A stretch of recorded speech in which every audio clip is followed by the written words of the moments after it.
Ngacmimet e shejtanit. Përcillet nga Ebu Hurajra se profeti paqja dhe bekimi i Zotit qofshin mbi të ka thënë: njerëzit nuk do të pushojnë të pyesin o Ebu Hurajra, madje do të thonë: ky është Allahu, po e besojmë si krijues. Po kush e krijoi Allahun? Derisa isha në xhaminë e profetit paqja dhe bekimi i Zotit qofshin mbi të, erdhën disa njerëz të panjohur dhe më pyetën: o Ebu Hurajra, ky është Allahu që na krijoi neve. Po kush e krijoi Allahun? Ai atëherë mori disa guraleca dhe i gjuajti me ta duke thënë: ngrihuni, ngrihuni, se të vërtetën e ka thënë i dashuri ynë që më ka paralajmëruar. Muslimi, gjithashtu, përcillet nga Ebu Hurajra se ka thënë profeti paqja dhe bekimi i Zotit qofshin mbi të: njerëzit pa ndërprerje do të pyesin për dituri, madje do të thonë: ky është Allahu që na krijoi ne.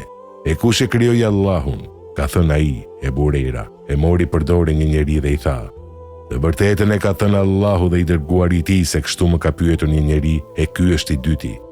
Si të reagojmë kur na vete në mendje kjo pyetje?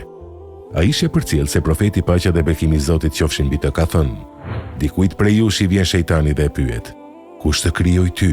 Allahu do të përgjigjet: njeriu. Pastaj shejtani pyet: e kush e ka krijuar Allahun? Kur dikush nga ju e gjen këtë gjë tek e vetja, le të thotë: besoj në Allahun dhe në të dërguarin e tij. Dhe kjo do t'i dëboj nga ai këto përshpëritje. Përcillet nga Ebu Hurajra se profeti paqja dhe bekimi i Zotit qofshin mbi të ka thënë: dikujt prej jush i vjen shejtani dhe i thotë: kush e ka krijuar këtë? Kush e ka krijuar atë? E kështu me radhë derisa pyet: kush e ka krijuar Zotin tënd?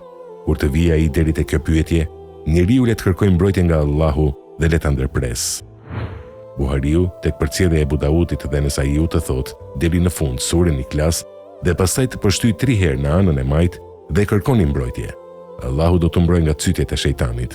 Ndërsa tek Nesaiu thuhet: le të kërkoj që Allahu ta mbrojë nga shejtani dhe sprovat.